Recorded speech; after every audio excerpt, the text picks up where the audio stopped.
Hi my friend, in this video we're going to be making Modern UKG Bass inspired by artists like Caribou, Sammy Virji, Fred Again, and Skrillex.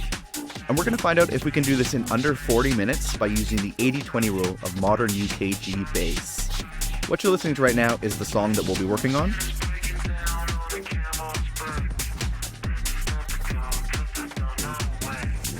And what you're looking at right now is the Ableton project file that we'll be working on in this video. In particular, we're going to focus on this bass group right here.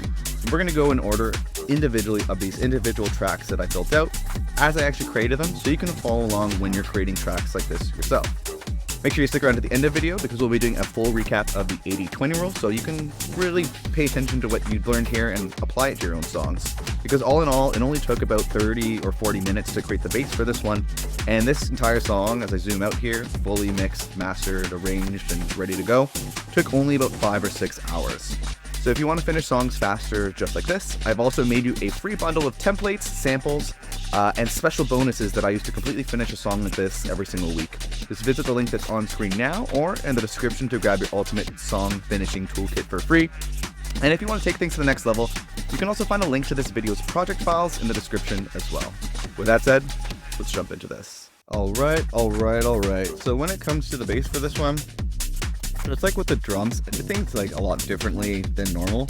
So the process is like I have the reference track in here, Caribou song Honey, and I have it turned off, and I have set up the S key so I can flick back and forth. But if you notice here, I didn't really follow the bass too much on this one, and instead what I did was this. I found this nice loop of the Caribou Honey track, like I grabbed a part in the song where like just the drums are playing, and then I like duplicated it through the whole track, and then instead of recreating the drums first, I just used that to build the rest of the track around. And so what I actually did next was, the first thing I added was this. Let me just jump to it. The first thing I added was this Gorilla's vocal here. And so let's just jump back to over here.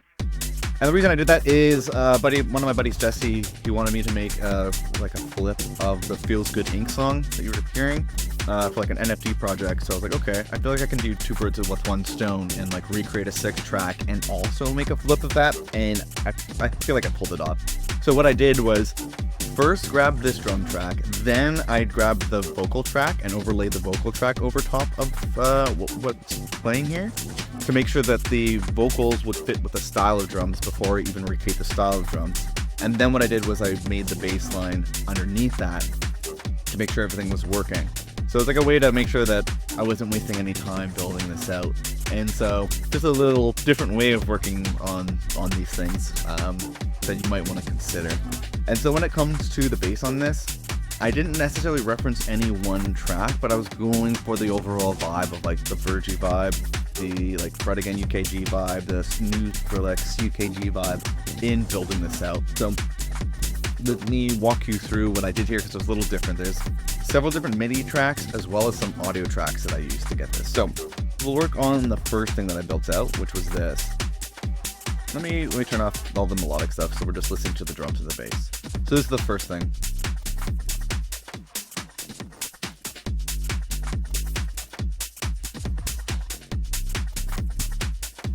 So what you might be able to notice is it's more or less like the first notes of like the do do do do do do, like cool Feels Good Inc.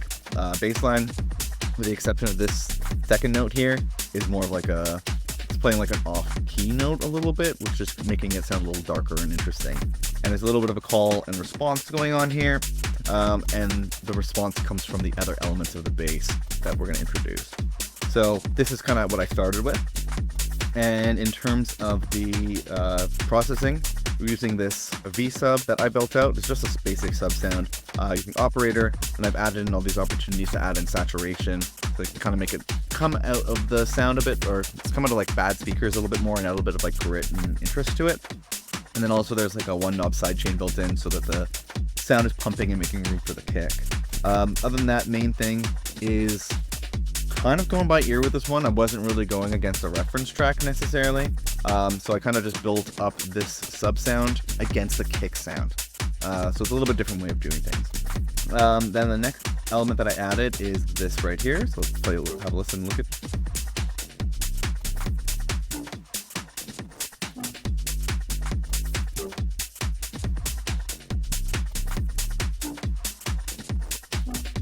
So you can kind of hear like, doo doo. It's kind of like slowly starting to build that out, and I'm adding it with all these different sounds.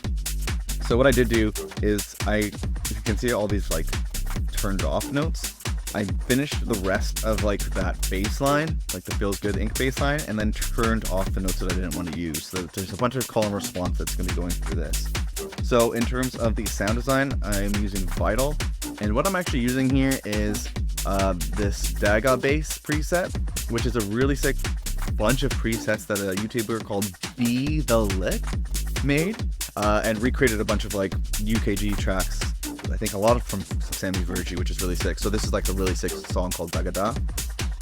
And so I'm not good at sound design, so I like to just find other presets and sample things and that kind of thing. So big shout out to Be The Lick for this, because I don't know how to do this, but definitely check out his channel because they show you how to do this and have these presets available, which is really badass. So basically my way to get the UKG sound was to just define samples and like presets in that style, and then just move on instead of spending hours on sound design, which I really don't like to do. So that's my little hack right there. So badass sound right there. Then I'm doing a little bit of some extra processing here. So I have this shifter on, without it. It just sounds a little thinner. I'm just trying to make it add a little bit of like bassiness to the sound.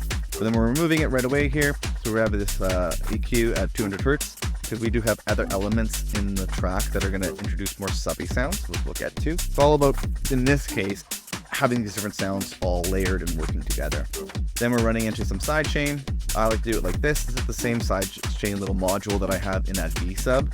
And it's just a shaper device going to quarter notes and ducking down some gain. This way it's a one knob situation. You can just dial in the sidechain without having to introduce a compressor and route the compressor and dial in all the stupid settings. Like, I'm not into that style of wasting time. I like to just move on quickly, and so like I really like having like one knob effects like this that I've created to just make things quicker, so you can mix by ear, move on through your process a lot quicker. Then what I'm running into is this one knob width plugin, which is actually a free plugin from Polyverse Wider. And so what I've just done here is I've mapped all the core knobs again to an Ableton rack, so that I can just quickly dial things in by ear without having to open up a VST and be distracted by the VST and all that. You can just move a lot quicker, dial in the sound that you want and move on. So what this is doing is just making that sound a little bit more stereo, making room for stuff to be important in the middle, which is going to be the more sub sounds that we're about to introduce. So that's a look at this one. Next thing I added in was another Vital sound, and so let's have a look and listen to this.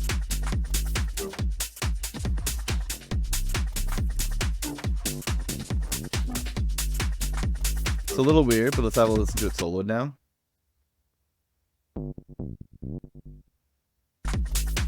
So pretty cool, it's subtle. Let's have a listen one more time. And so what this is another Vital preset from Be The Lick as well. This is another one that he did, and it's just like another kind of UKG sound that he was replicating from the track. So again, I'm not trying to reinvent the wheel here. I'm trying to get a track done. So sound is sick presets. Definitely check out his channel and just threw that in there. Then we're removing a bunch of the lows because we have other elements that will be taking care of the sub, and then shelving out a bit of the highs to kind of help nestle the sound in a little bit more.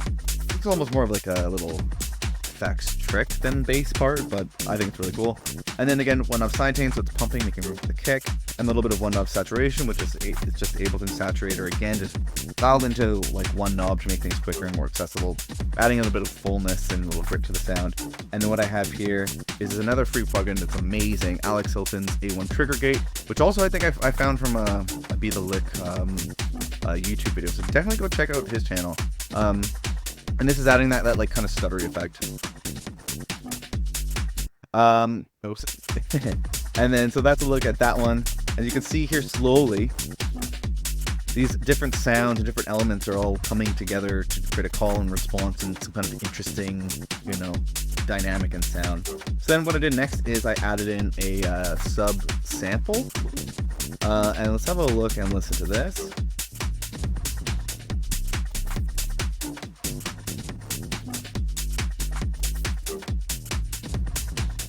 This is what it sounds like on its own. It's like an 808 kind of sound, subby 808 sound. Found something on Splice, dropped it in here, cut up the points I wanted, and kind of lined it up so there was like a call and response, and it was filling out some of the low end there. What we're doing is just, we'll have a tiny bit of the low end. I wanted it to, I guess, have that kind of call and response bit. So the first sub is really subby, and then this is like not as subby, so there's still a little bit of call and response going. But other than that, just all in the volume. And then we have one more element here.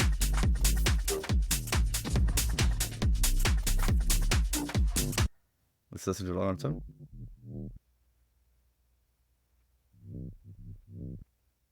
You can hear it has that like swelling kind of sound. Let's listen to it again. Listen for like the swelling, like almost filtering sound. The almost wubbiness. So that like wubbiness, I feel like it's kind of characteristic in some of this more modern UKG sound. So trying to introduce some kind of elements of that. And so this, as you can see, is playing over top of the sub notes that I have played in. And so because of that, what I'm doing is removing some of the low end so that it's not conflicting too much with the sub. And then just a little bit of side chain so that it's pumping, making room for the kick to come through and adding that nice like bounce. And then a little bit of this width plugin. So it's making this sound a little bit more stereo, whereas the sub sound is very mono. So that way there's a little bit of an effort to make the sound sound more full, and then also make it so it's interfering less with the elements that it's being layered against. But with that said, then we're running it into we're running into a few things. So I have this K clip that we're going into. So this is the bus processing. All of this is in one group and processing everything together. Particularly important when there's all these different sounds. Having it all running through some similar processing on a group level or bus level is a good way to kind of glue things together, make it sound like they're all one bass that are meant to be together. So I'll show you how I cracked on with that.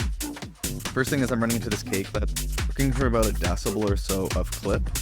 This is gonna kind of get rid of the peaks a bit and allow you to introduce more headroom into the track. So that way you can make it louder when you're exporting it. And then I'm running into this like bus processing group that I've created. And so it's a couple different things. So what we're running into is this bass punch and parallel preset, which is like New York compression, parallel compression, that kind of thing. And it's very exaggerated compression settings, but dialed in only a little bit. So that way it kind of isn't sounding too overly compressed, and it can add a lot of like fullness and character to the sound. Then running into some slight, like a very small amount of Ableton saturation. This way all those elements are running through a similar saturator, kind of gluing things together. And these two things, compression, saturation, running everything through this, is an attempt to kind of glue everything together, that kind of thing. Yeah, that's a good look at the bass that I built out here. A little different how I normally do things. Usually I'm building up against a reference track and then start making some changes. But since I was going about this in a way where I was trying to create a song for a friend and also create a style, I don't know, it just came a little different, but hopefully you found it useful. And what we'll do next is a brief recap of the 80-20 rule, so you can apply some of the things that you've learned here to your own music. Before we do that, I want to mention that this video is sponsored by good friends over at Rocket Powered Sound. They hooked up the sample that we're using here for the kick. So the kick is obviously a pretty important part of any track. And so we are using their RPS Old Friend Kick, which is a sample from their Ultimate Sample Pack, which has over 1,000 drum samples.